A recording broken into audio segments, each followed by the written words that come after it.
देखो पहला क्वेश्चन यहाँ पर क्या है, आपको कहा गया यहाँ पे क्वांटिटी, सुनो क्वेश्चन क्या कहा गया है, कहा गया quantity of water in milk, जो पानी है मिल्क में वो कितना है, 6 पार्ट है। हर 20 पार्ट में 6 पार्ट क्या है, पानी है। Quantity of water in milk, water milk में कितना है, 6 पार्ट है। हर 20 पार्ट में कितने पार्ट है पानी, 6 पार्ट है। तो बताओ पानी कितना है मिक्सचर में, परसेंटेज की टर्म्स में बताना है। तो सिंपल से आपको बताया नहीं है कि देखो आपसे क्या पूछा, percentage of water in mixture, पानी कितना है, 6 पार्ट है किसमें, 20 पार्ट में 6 पार्ट पानी है। तो आपको परसेंटेज की टर्म्स में बताना है, तो क्या करोगे, 100 से मल्टीप्लाई नहीं करोगे या नहीं करोगे, तो 100 से मल्टीप्लाई कर दो, कितना आंसर आ गया, 30 आंसर आ गया, 30% आंसर आ गया। सिंपल सी कहानी थी कि कहा गया पानी जो है 6 हिस्से 20 पार्ट में, 6 हिस्से 20 पार्ट में, तो परसेंटेज की टर्म्स में बताना है। तो परसेंटेज के 100 से तो मल्टीप्लाई करते हैं। बस ये कहानी वही हो गई है जैसे आपको कल बेसिक करवाया था। कल मैंने सिंपल बेसिक में आपको कहा था कि 1/4 को परसेंटेज में चेंज करो, आपने मल्टीप्लाई कर दिया 100 से। इस बार उसने स्टेटमेंट की फॉर्म में पूछ लिया तो आपको समझ ही नहीं आया क्वेश्चन क्या है। क्वेश्चन वही है जैसे इसने समझा कि 30 आंसर निकाला था कि पानी मिल्क में 6 पार्ट्स है। 6 पार्ट किस में, बी में ना, 6/20 कर लो। आ रहा है समझ, नहीं समझ आ रहा है? अगर आ रहा है समझ फिर अगला क्वेश्चन देखो। कहा गया है ए की इनकम 20% ज्यादा है बी से, ठीक है। फिर कहा गया बताओ कितने परसेंट बी की इनकम कम है ए से। ए की 100 मान लेंगे उसकी। हाँ, ए के 100 नहीं मानेंगे। As income is 20% more than B, A की इनकम बी पे डिपेंड कर रही है ना, तो बी की 100 मानेंगे। तो हम मानते हैं कि बी की इनकम कितनी है, 100 रुपए है। 100 हम पता है क्यों मानते हैं, क्योंकि जैसे 20% लिखा हो तो 100 का 20% क्या हो जाएगा, 20 हो जाएगा। 100 का 30% 30 हो जाएगा, इसलिए हम 100 मानते हैं हमेशा। ऐसे मान में 500 300 कुछ भी मान सकते हो, कैलकुलेशन इजी करने के लिए हम 100 मान लेते हैं। तो हमने बी को कितना मान लिया, 100। ए की इनकम कितनी है, 20% ज्यादा है, तो ए की इनकम कितनी हो जाएगी। ये सिंपल सा तरीका होता है कि जब भी आपके पास कोई भी चीज 100 हो गई, उसमें अगर 20% बढ़ता है तो आंसर कितना हो जाएगा, 120। 40% बढ़ेगा तो 140, 60% बढ़ेगा 160, 20% कम होगा तो 80। समझ गए, सिंपल सी कहानी थी इसलिए हम ये लेते हैं। तो हमने बी की इनकम मान ली क्योंकि बी किसी पे डिपेंड नहीं कर रहा था। हमने कहा बी की इनकम 100 रुपए है और ए की इनकम 20% ज्यादा थी, तो ए की इनकम कितनी हो जाएगी, 120 हो जाएगी। अब आपको क्या बताना है, परसेंट किसकी, बी की इनकम कितनी कम है ए से, कितनी कम है मुझे बताओ बी की। अगर ऐसे देखा जाए तो बी की इनकम कितनी कम है, 20 रुपए कम है। तो बी की इनकम कितनी कम है, 20 रुपए। किसके हिसाब से बताना था, how much percent of B's income less than that of A. हाँ, ए के हिसाब से बताना था, मतलब 120 के हिसाब से बताना था। कितनी इनकम कम है हमने वो बता दिया, किसके हिसाब से बताना था, ए के हिसाब से बता दिया। लेकिन परसेंटेज में बताने क्या करना पड़ेगा, 0 0 कट गया, 2 6 12, 2 10 20, 2 3 6, 2 5 10, 50/3 आंसर आ जाएगा, 50/3। पॉइंट में भी आ जाएगा आंसर, कोई टेंशन नहीं है। हो सकता है वहां पे पॉइंट में दिया हो सकता है ऐसे दिया, हो सकता है फ्रैक्शन के फॉर्म में दिया हो, जैसे मर्जी दिया हो। समझ आ रहा है, नहीं समझ आ रहा है। अब जैसे देखो अगला क्वेश्चन, देखो अगले क्वेश्चन में क्या बोला हुआ है, कोई पर्सन है उसकी जो वेजेस है पहले 20% बढ़ जाती हैं, फिर 20% कम हो जाती हैं। तो ओरिजिनल उसकी जो तनख्वाह थी स्टार्टिंग में 500 रुपए थी, तो बताओ फाइनल कितनी हो जाएगी। अब देखो मेरी बात सुनो, स्टार्टिंग में 500 रुपए थी, ठीक है, 20% बढ़ती है, 20% फिर कम होती है, पैसे नहीं होता। देखो यहाँ पर क्या हो जाएगा, अगर मैं सिंपल तरीके से सॉल्व करूँ तो क्या होता है, पहले 500 रुपए तनख्वाह थी, मंथली वेज 500 रुपए थी, पहले 20% बढ़ी है, तो कितना हो जाएगा, 500 पहले 20% अब निकालोगे, ये हो जाएगा, ये 0 0 कट जाएगा, कितना आंसर आ जाएगा, 100 आंसर आ जाएगा, है ना। फिर उसको क्या कहता है कि फिर 20% कम होती है, इस तरह से करके। तो इस तरह से करेंगे ना, दो दो स्टेप में करना पड़ेगा। सिंपल तरीका क्या होता है, कितनी तनख्वाह है, 500 रुपये, वो लिख दिया, मल्टीप्लाइड बाय, पहले क्या हुआ 20% इंक्रीज हुई है, तो मैं 120% लिख सकता हूँ, क्योंकि किसी भी इंसान की तनख्वाह 100% ही होती है ना, किसी भी इंसान की तनख्वाह 100% होगी, तो अगर पहले 20% बढ़ी है तो 120% होगी, तो 120% को मैं ऐसे लिख सकता हूँ।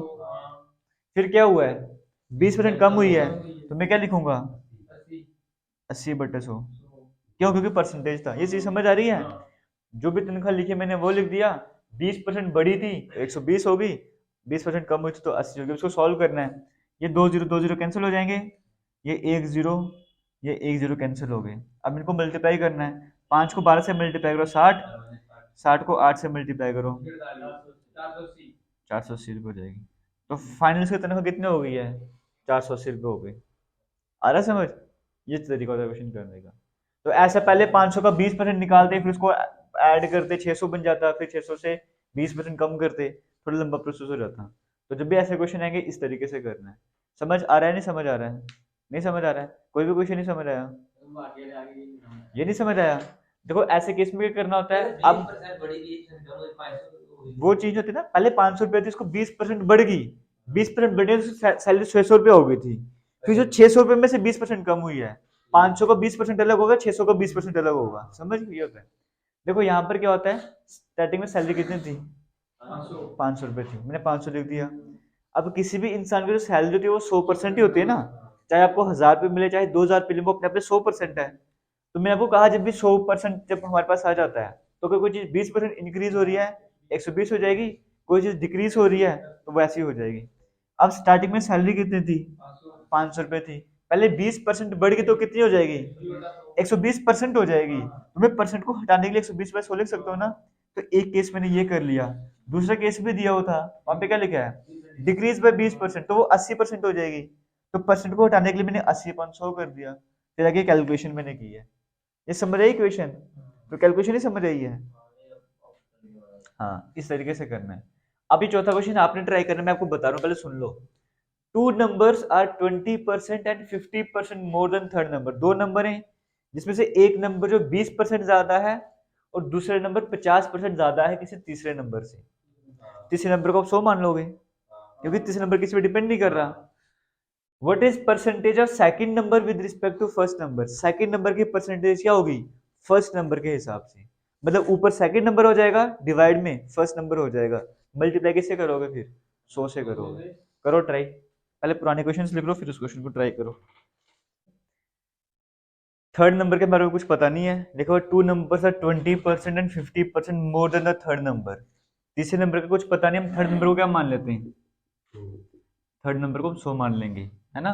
जो पहले नंबर है वो कितना ज्यादा तीसरे से, इसका मतलब पहला नंबर कितना हो जाएगा।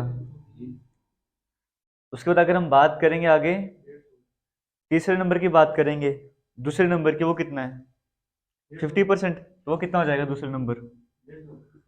इसमें कोई प्रॉब्लम है क्या, तीसरे नंबर हमको पता नहीं था, हमने 100 मान लिया।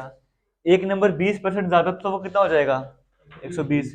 जो नंबर 50% ज्यादा था वो कितना हो जाएगा 150। कोई प्रॉब्लम नहीं है, फर्स्ट नंबर भी पता लग गया, सेकंड भी पता लग गया, थर्ड भी पता लग गया। अब पूछा क्या है, what is the percentage of second number.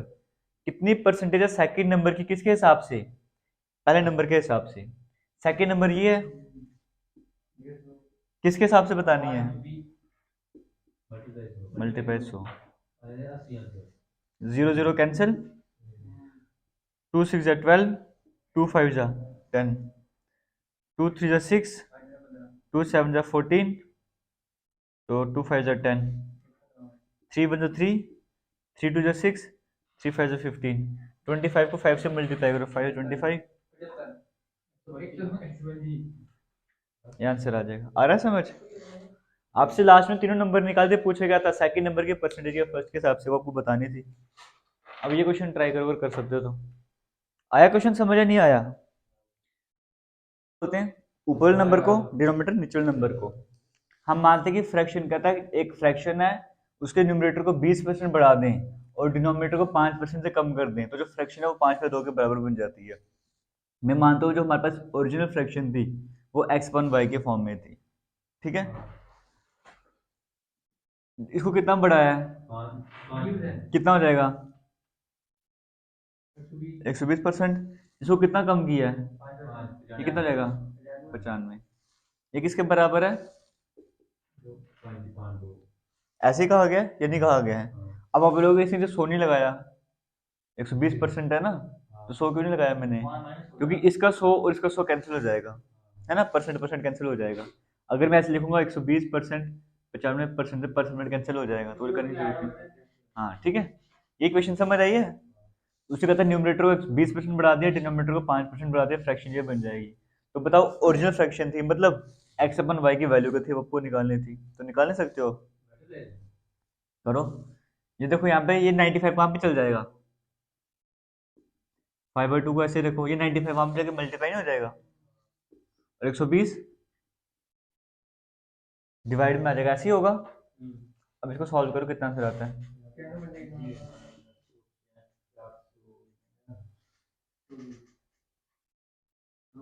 कितना आ जाएगा, 95/48। ये किसी आपके पास दो परसेंटेज दी हो ना, ये परसेंटेज दी है, ये परसेंटेज दी है, इसका एक शॉर्टकट ट्रिक होता है, फॉर्मूला होता है, वो लगाना होता है, उससे आंसर आ जाता है। फॉर्मूला क्या होता है, एक्स इंटू वाई, ये होता है X plus Y plus X into Y upon 100, ये हमारे पास फॉर्मूला होता है। ठीक है, जब भी दो तरह की परसेंटेज दी होंगी, यहाँ पे भी दो तरह की परसेंटेज दी है, एक ये परसेंटेज दी है और एक ये परसेंटेज दी है, मतलब पहली परसेंटेज को x मान लो, दूसरे को y मान लो। ठीक है, अब यहाँ पर अगर मैं अप्लाई करूँ तो मेरे पास x क्या आ रहा है, x मेरे पास क्या है इसमें 20, तो मैं सीधे क्या लिखूंगा 20 लिखूंगा, y मेरे पास कितना है, लेकिन याद रखना जब भी इंक्रीज हो रहा होगा तो प्लस, डिक्रीज हो रहा होगा तो माइनस। ठीक है, तो y की जगह मैं लिखूंगा -10, है ना, प्लस x और y को मल्टीप्लाई करना था, 20 को मल्टीप्लाई करूंगे इससे -10 से। ये समझ आ रहा है, नहीं समझ आ रहा है, जो चीज बढ़ रही होगी प्लस, जो चीज कम हो रही होगी माइनस कर दूंगा, तो 20 में से 10 निकालोगे कितना से आ जाएगा, 20 को 10 से मल्टीप्लाई कर 200, -200 हो जाएगा अपॉन 100, ये कैंसिल हो जाएगा, 10 में से 2 निकालेंगे 8%, तो परसेंटेज चेंज कितना हुआ एरिया में, 8% का चेंज हुआ। ये तो हो गया शॉर्टकट तरीका। जब भी ऐसे क्वेश्चन आएंगे जब भी सिर्फ दो तरह की परसेंटेज दी हो, वो इंक्रीज हो रही हो, इंक्रीज डिक्रीज कुछ भी हो रहा हो, तब भी सिंपल ये कंसेप्ट लगा देना है। ठीक है, लेकिन इस, हाँ ये फॉर्मूला है, जहाँ पर भी दो तरह की परसेंटेज दिखेंगी, इंक्रीज डिक्रीज पूछा होगा, ये फॉर्मूला निकाल देना है। लेकिन इस क्वेश्चन को करने का बेसिक तरीका भी है जो हर जगह काम आता है, वो होता है लेंथ रेक्टेंगल की पहले इंक्रीज हुई है 20% से, तो 20% की वैल्यू होती कितनी है मुझे बताओ, 20% होता किसके बराबर है, 20/100, वो 1/5 आ जाएगा। दूसरी तरफ मैं बात करूं 10% किसके बराबर होता है, 10/100 मतलब 1/10 आ जाएगा, है ना, 1/10 आ जाएगा। इसमें कोई डाउट है क्या, नहीं डाउट है। आपसे पूछेगा कैलकुलेट चेंज इन एरिया, देखो एक तरफ मैं लेंथ लिखता हूँ, एक तरफ में ब्रेथ लिख देता हूँ। अब यहाँ पर जब हमको कुछ वैल्यू ना दियो ना, हम परसेंटेज की हेल्प से करते हैं। ये हमको 20% बोला होता लेंथ के बारे में, इंक्रीज होती है, 20% किसके बराबर होता है, 1/5 के बराबर, जो नीचे होता है उसको ओरिजिनल वैल्यू बोलते हैं। तो लेंथ पहले 5 थी, अब बड़ी है ना, तो 5 में एक ऐड कर दूंगा, 6 हो जाएगा, लेंथ मेरे पास ये हो जाएगी। ये बेसिक तरीका होता है। दूसरा विड्थ की बात करूंगा, विड्थ 10% मतलब क्या, 1/10 के बराबर है, तो ओरिजिनल वैल्यू 10 थी, अब डिक्रीज हुई है, तो इसमें से ये माइनस कर दूंगा, तो मेरे पास 9 आ जाएगा। आपको इस तरीके से करना है, इस तरीके से करना है, लेकिन ये भी तरीका होता है क्वेश्चन को सॉल्व करने का। तो मुझे एरिया निकालना है, एरिया का फॉर्मूला का था लेंथ इंटू विड्थ, पहले केस में लेंथ इंटू विड्थ करूंगा, कितना आ जाएगा मेरे पास आंसर, दूसरे केस में कितना हो जाएगा 54। तो कितना चेंज आया एरिया में मुझे बताओ, 50 था, 54 4 का चेंज आया है, डिवाइड बाय ओरिजिनल कितना एरिया था, ये था, मल्टीप्लाई बाय 100 करना होता है, तो यहाँ से भी 8 आंसर आ जाएगा।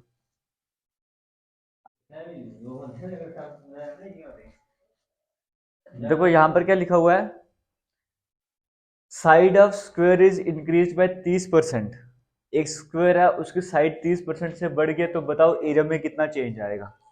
तो मैं आपको कहा था 30% किसके बराबर हो जाएगा, 30/100 के बराबर, खाली 30% अगर लिखा हुआ तो ये 3/10 आ गया ना।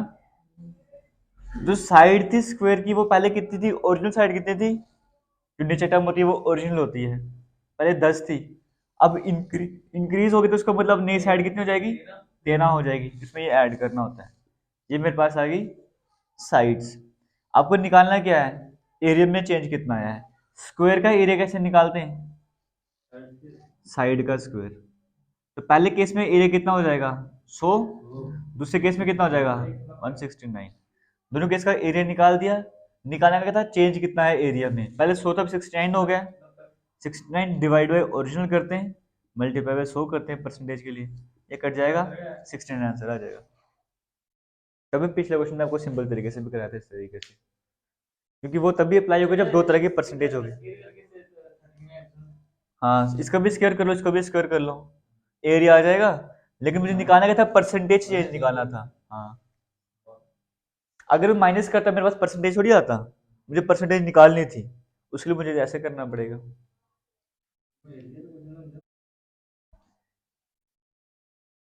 अब जैसे ये क्वेश्चन देखो, ये क्वेश्चन भी एग्जाम में आ सकता है, ऐसे क्वेश्चन कहता है अमित जो है 25% सैलरी किस पे लगाता है, घर के रेंट पे लगाता है, 5% खाने पे लगा देता है, 15% घूमने पे लगा देता है, 10% कपड़ों में लगा देता है, और बाकी 22,500 रुपये वो सेव कर देता है। तो बताओ उसकी सैलरी कितनी थी। अब मुझे एक बात बताओ, यहाँ पे उसने सेविंग बताई हुई है, जो भी टोटल खर्च कितना किया उसने मुझे बताओ। 55% अगर उसने खर्च किया है तो बचाया कितना होगा, 45%। जो 45% बचाया है, ये परसेंटेज में पता लग गया, और ऐसे हमको पता है कितना बचाया है, दोनों को बराबर इक्वेट कर सकता हूँ, क्योंकि यही बचाया है ना उसने, और उसने मुझे बताया है कि कितना बचाया हुआ है, 22,500 बचाया हुआ है। तो मुझे बताओ अगर ये इसके बराबर है तो मुझे 1% निकालना होगा, वो किसके बराबर हो जाएगा, 22,500 अपॉन 45। अब इसको सॉल्व करेंगे, 5 9 45, 5 4 20, 5 5 25, 0 0, 9 5 45, 500 आ जाएगा। 1% मेरे पास कितना आ गया, 500। सैलरी 100% होती है, अगर 1% 500 तो 100% किसके बराबर हो जाएगा, 500 को 100 से मल्टीप्लाई कर दो, कहानी खत्म। समझ आ गया। अगर आपसे पूछता बताओ वो खाने पे कितना खर्च करता है, 5% खाने पे खर्च करता है, तो 1% 500 के बराबर है, तो 5% 500 को 5 से मल्टीप्लाई कर दो। वो ट्रैवल पे कितना खर्च करता है, 1% की वैल्यू आ गई है, उसको 15 से मल्टीप्लाई कर दो। कुछ भी पूछेगा ऐसे निकाल देना, समझ रहे हो। जब उसने टोटल सैलरी पूछ ली तो मुझे 100%, देखो यहाँ पर क्या है, मुकेश 35% खर्च करता है हाउस रेंट में, 20% ट्रैवलिंग में, 25% खाने में, कितना बच गया, 3220 रुपये सेव करता है ना। तो ऐसे अगर परसेंटेज की टर्म्स में देख रहे कितनी सेविंग करता है, 35 और 20, 55, 80% तो उसने खर्च कर दिया, 20% बच गए, तो 20% किसके बराबर है, 3220 के बराबर। तो 1% किसके बराबर हो जाएगा, 3220 अपॉन बी, 160 आ रहा है, 1% 3, 3220 अपॉन बी नहीं करोगे, देखो ना 0 0 कैंसिल नहीं हो गया, यहाँ पे 0 0 कैंसिल हो जाएगा, 32 बी है ना, 32 बी अपॉन बी है, इधर देखो क्या है, 32 बी अपॉन बी ये है, 0 0 कैंसिल नहीं हो जाएगा, 2 1 2, 1 12 बजेगा, 2 6 12, 2 1 2, 160 आ गया। ये मेरे पास 1% 160 के बराबर है। अगर पूछता पूरी सैलरी बताओ, मैं क्या करता, इसको 100 से मल्टीप्लाई करता, लेकिन उसने पूछा क्या है, वो खाने पे कितना खर्च करता है, खाने पे खर्च करता है 25%। अगर 1% 160 के बराबर है तो 25%, 25 से मल्टीप्लाई कर दूंगा, जो भी आंसर आएगा वो सही हो जाएगा, ठीक है।